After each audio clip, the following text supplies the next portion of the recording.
উত্তরবঙ্গ মেডিকেলে তুমুল উত্তেজনা, জুনিয়র ইন্টার্ন হাউস স্টাফের হাতাহাতি, ডিনের গাড়ি আজকে বিক্ষোভ, ধাক্কাধাক্কি, ডিনের গাড়ির উপরে উঠে স্লোগান বিক্ষোভ, ফের চেম্বারে ডিনকে ঘেরাও, ডিনের পদত্যাগের দাবি পড়ুয়াদের একাংশে।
চ্যাম্পিয়ন্স ট্রফির ফাইনালের রাতে সেমিনার হল খুলে খেলা দেখেন পড়ুয়াদের একাংশ। কার অনুমতিতে খোলা হয়েছিল এই সেমিনার হল, সেই প্রশ্ন তুলে এক ইন্টার্নকে শো কজ কলেজ কর্তৃপক্ষের, প্রতিবাদে ডিনকে ঘেরাও করে তুমুল বিক্ষোভ।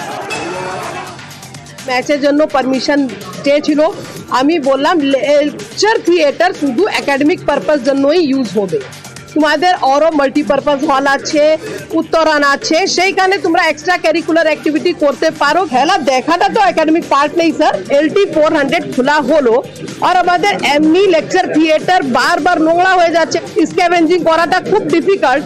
সেটার জন্য আমি সানিকে জানতে চেয়েছি কি সানি তুমি এটা কার পারমিশনে খুলেছো। কেন করছে ডিন ম্যামই বলবে, ডিন ম্যামকে এক্ষুনি ডিন ম্যাম যাবে প্রিন্সিপাল অফিসে, প্রিন্সিপাল অফিসে আমাকে আগে শোকজ কেন করেছে তার জবাব দেবে, সকলের জবাব দেবে, তারপর কি আমরা ম্যামকে ছাড়বো। তার আগে ম্যাম এটা পালিয়ে যেতে পারে না, একটা ডিন ও ইনস্টিটিউটের কেউ পালিয়ে যেতে পারে না, তাকে উত্তর দিতেই হবে, এক্ষুনি দিতে হবে। আমাকে অ্যাসোর্ট করা হয়েছে, তাকে উত্তর দিতে হবে। আমার মুখে চাপা দিল, দিয়ে বুকের উপর মারলো, মাথায় মারলো, আর এইরকম রক্তাক্ত করে অবস্থা করে বললো ম্যামরা পালিয়ে যায়, তাহলে ম্যামে ব্যর্থ, ম্যাম তাহলে রেজিগনেশন নিয়ে যাবে, আর যাবে না, ম্যাম রেজিগনেশন নিয়ে যাবে, ডিনের চাই রেজিগনেশন, ডিনের চাই রেজিগনেশন, ম্যাম রেজিগনেশন নিয়ে যাবে। ডিন ম্যাম জিন্দাবাদ, ডিন ম্যাম জিন্দাবাদ, ডিন ম্যাম জিন্দাবাদ। ওর যে হাতটা কেটেছে, ওর নিজে গাড়ি ভাঙতে গিয়ে ওর হাতটা কেটেছে, ডিন ম্যামের গাড়ি ভাঙতে গিয়ে। আপনারা দেখতে পাচ্ছেন কিভাবে গুন্ডামি করছে ওরা, ডিন ম্যামের গাড়ির কাজ ভাঙার চেষ্টা, এগুলো ভাঙা, ওদের হাত কাটবেই। কেউ ঘুষি মারলে কি হাত কাটে নাকি? মারপিট হয়েছে, দুই দিক থেকে মারপিট হয়ে গেছে, মারপিট কেউ চায় না এখানে। সানি তুই করছিস, সানি তোরা রিভেঞ্জের বুড়ে আছিস, আমরা এখান থেকে ডিন ম্যামকে বার করবো। Dean ma'am. মঙ্গলবারের পর বুধবারও ধুন্ধুমার বিধানসভা, বিরোধী দলনেতা শুভেন্দু অধিকারীর চ্যাংদোলা মন্তব্যে তোলপাড়, মুখ্যমন্ত্রীর ভাষণের মাঝেই লাগাতার স্লোগান বিজেপির, তারপরই বিধানসভা ওয়াকআউট বিজেপির, বিধানসভা চত্বরে বিক্ষোভ, কাগজ ছিঁড়ে প্রতিবাদ। শুভেন্দুর চ্যাংদোলা মন্তব্যে বিতর্ক, বুধবার বিধানসভায় কড়া বিবৃতি মুখ্যমন্ত্রীর। বিজেপি বিধায়কদের উদ্দেশ্যে মমতা বন্দ্যোপাধ্যায় বলেন, বিধায়কদের ছুঁড়ে ফেলে দেওয়ার কথা বলছেন, বাইরে থেকে যে হিন্দু ধর্ম আমদানি হয়েছে তা বেদে নেই, মুখ্যমন্ত্রী হিসেবে বললে আমাকে কাউন্টার করেন, আপনাদের নেতা বাইরে বললে কেন কাউন্টার করব না।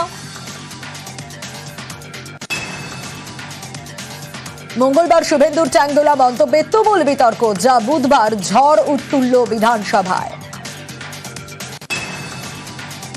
বিমান ব্যানার্জিকে, মমতা ব্যানার্জিকে হারাবো, আর ওদের দলের যে কটা মুসলমান MLA জিতে আসবে, বিজেপি সরকারে আসবে, চ্যাংদোলা করে তুলে রাস্তায় ফেলবো।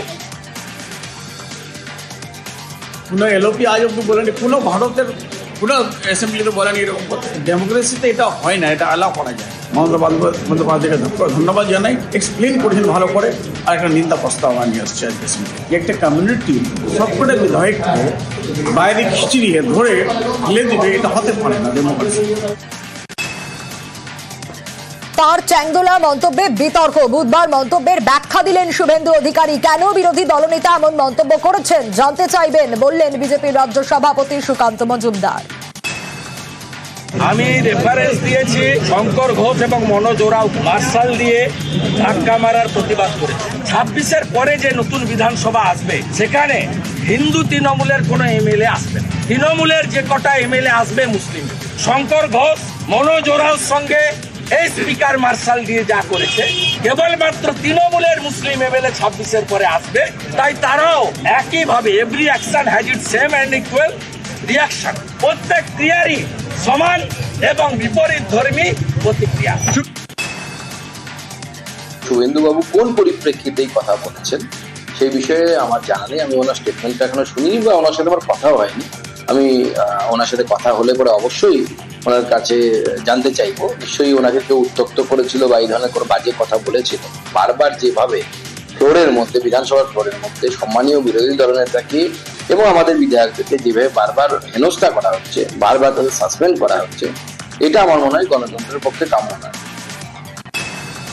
শুভেন্দু অধিকারীর বিরুদ্ধে উস্কানিমূলক মন্তব্যের অভিযোগ। বিরোধী দলনেতার বিরুদ্ধে চাকুলিয়া থানায় এফআইআর প্রাক্তন কংগ্রেস বিধায়কের। সংখ্যালঘু বিধায়কদের অপমানের অভিযোগে শুভেন্দু অধিকারীর বিরুদ্ধে এফআইআর কংগ্রেসের রাজ্য সাধারণ সম্পাদকের। আমাদের বিধানসভার মধ্যে বিরোধী দল নেতা বিধানসভা চলাকালীন বাইরে প্রেস কনফারেন্স করে পরিষ্কার ওখানে যে ভাষায় উনি বলেছেন ওদের চ্যাংতোলা করে বাইরে ছুড়ব। আমি ওনাকে মানুষ হিসাবে চিনতাম, আজকে উনি মানুষের পর্যায়ে পড়েন কিনা এটা একটা বড় প্রশ্ন হয়ে গেছে। সাম্প্রদায়িক দাঙ্গা লাগাবার যে উনি প্রচেষ্টা করছেন সেই বিরুদ্ধে আমরা আজকে এখানে এফআইআর করতে এসেছি। ভোটার তালিকা নিয়ে কড়া বার্তা মুখ্যমন্ত্রীর। ভোটার লিস্ট ম্যানিপুলেটের অভিযোগ তুলে বিধানসভায় কড়া ভাষায় আক্রমণ। তালিকায় গরমিল থেকে নজর ঘোরানোর জন্যই বিরোধীদের এই চেষ্টা, অভিযোগ মুখ্যমন্ত্রীর। আদালতের নির্দেশ থাকা সত্ত্বেও কিভাবে নিয়োগ প্রক্রিয়া শুরু হলো? ওবিসি শংসাপত্র বাতিল মামলায় আদালতের প্রশ্নের মুখে পড়লেন মুখ্য সচিব। বিচারপতিদের প্রশ্নবাণের সামনে পড়ে ভুল স্বীকার মনোজ পন্থের। 12 লাখ ওবিসি শংসাপত্র বাতিল মামলায় হাইকোর্টের রায় বুঝতে ভুল বোঝাবুঝির কথা স্বীকার মুখ্য সচিবের। মুখ্য সচিবের পদক্ষেপ হলফনামা আকারে জমা দেওয়ার নির্দেশ।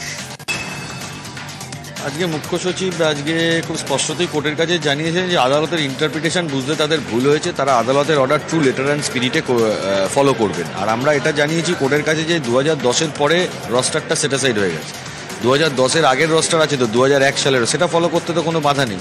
তো 2001 সালের রস্টার ফলো করে রিক্রুটমেন্ট হবে। কোর্ট তো রিক্রুটমেন্ট আটকায়নি। আমরা কোর্টে আজকে জানিয়েছি চিফ সেক্রেটারিকে বিভিন্ন ডিপার্টমেন্ট যে করেছে, কোর্ট নির্দেশ দিয়েছে তাদের ডিপার্টমেন্টের থেকে এক্সপ্লেনেশন নিয়ে জানাতে। চিফ সেক্রেটারি বলেছেন প্রত্যেকটা ডিপার্টমেন্ট থেকে এক্সপ্লেনেশন নিয়ে আদালতের অর্ডার ট্রু লেটার অ্যান্ড স্পিরিটে কমপ্লাই করবেন এবং 2 এপ্রিল তারা আদালতকে পুরো ব্যাখ্যা দেবে। ফোনে কাউন্সিলরকে খুনের হুমকি। উত্তর 24 পরগনার অশোকনগর থেকে গ্রেপ্তার যুবক। গ্রেপ্তার করল বিধাননগর থানার পুলিশ। ধৃত যুবকের নাম সঞ্জয় দত্ত। বিধাননগর পুর নিগমে 38 নম্বর ওয়ার্ডের কাউন্সিলর আলো দত্তকে প্রাণনাশের হুমকি দেওয়ার অভিযোগ যুবকের বিরুদ্ধে।